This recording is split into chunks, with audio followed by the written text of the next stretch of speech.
আসসালামু আলাইকুম। চ্যানেল শওকত হোসেনের পক্ষ থেকে আপনাদের জন্য নিয়ে আসা হয়েছে নতুন একটি বাড়ির সন্ধান, সেটি আজকে আমরা দেখব। আজকে এই বাড়িটি নিয়ে আসা হয়েছে আপনাদের জন্য। আপনারা একটু অল্প বাজেটের মধ্যে যারা বাড়ি খোঁজ করছিলেন তাদের জন্য কিন্তু এই বাড়িটি নিয়ে আসা। এটি হচ্ছে বাড়িতে যাওয়ার রাস্তা। এটি 12 ফিটের রাস্তা, এই পর্যন্ত 12 ফিটের রাস্তা, বড় রাস্তা থেকে এখানে 12 ফিটের রাস্তা এসেছে।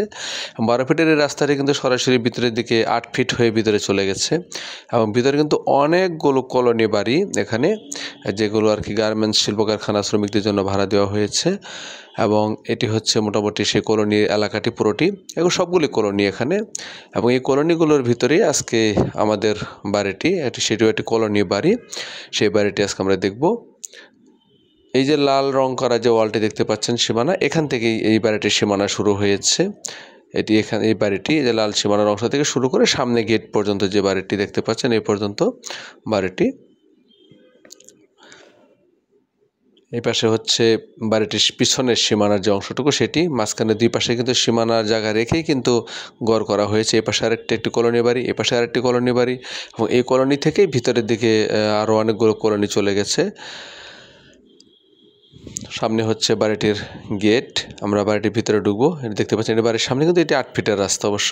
এই 8 ফিটের রাস্তার পাশ দিয়ে, এবং এই বাড়িটি কিন্তু দ্বিতীয় বাড়ি এটি এই কলোনির সিস্টেম বাড়িগুলোর মধ্যে।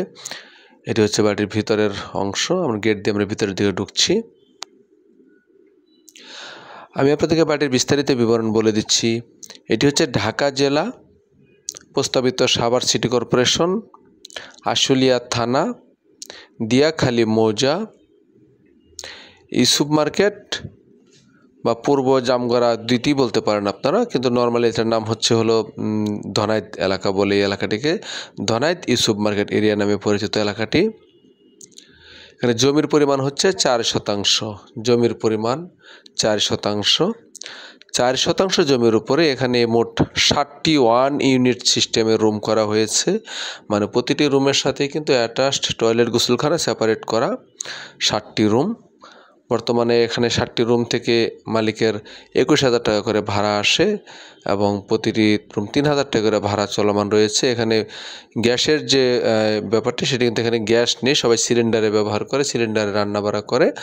গ্যাসের বিলটা সম্পূর্ণটা ভাড়াটিয়ার, কিন্তু বিদ্যুৎ বিল এবং পানির বিল এটি হচ্ছে বাড়িওয়ালা বহন করে। এটি হচ্ছে পানির সাবমার্সিবলের যে লাইনটি, সেটি সাবমার্সিবলের পানির ব্যবস্থা রয়েছে এখানে। তো পানি এবং বিদ্যুৎ এটি হচ্ছে মালিকের খরচ এবং গ্যাসের খরচটা হচ্ছে ভাড়াটিয়াদের। বর্তমানে সবগুলো রুমে কিন্তু ভাড়া চলমান রয়েছে, কোনো রুমেই কিন্তু এখানে খালি নেই। যেহেতু এলাকার শিল্পাঞ্চল, প্রচুর পরিমাণে বসতবাড়ি এবং ঘরবাড়ি, শিল্প কারখানা, ইন্ডাস্ট্রিয়াল এরিয়া এটি, যে কারণে কিন্তু এখানে কখনো রুম খালি থাকে না, সবসময় আপনি এখানে ভাড়া পাবেন। যারা ভাড়ার জন্য একটু অল্প বাজেটের মধ্যে বাড়ি খোঁজ করছিলেন তারা কিন্তু আজকের এই বাড়িটি অবশ্যই দেখতে পারেন। বাড়ির কাগজপত্রের কথা যদি বলি আমরা, এগুলো 4 পর্সার জমি, সিএস, এসএ, আরএস, বিআরএস এবং এগুলো বিআরএস পর্যন্ত 4 পর্সার রেকর্ডীয় জমি এগুলো। মালিকের এটি হচ্ছে ক্রয়কৃত সম্পত্তি। মালিকের এটি ক্রয় করা সম্পত্তি ও মালিকের নামে অনলাইন খাজনা খারিজ কমপ্লিট করা আছে। এ পাশে যদি আমরা ইয়ার কথা আলোচনা করি, রেজিস্ট্রি খরচের কথা আলোচনা করি, সেখানে কিন্তু মৌজা রেট হচ্ছে এখানে 7 লাখ টাকা করে মৌজা রেট পার শতাংশ। সেই হিসাবে আপনার 4 শতাংশ জমিতে মোটামুটি 28 লক্ষ টাকা সরকারি মৌজা রেট আসবে এবং তার 12% হিসাবে যা রেজিস্ট্রি খরচ আসে তাই আপনার এটা মূল খরচটা আসবে।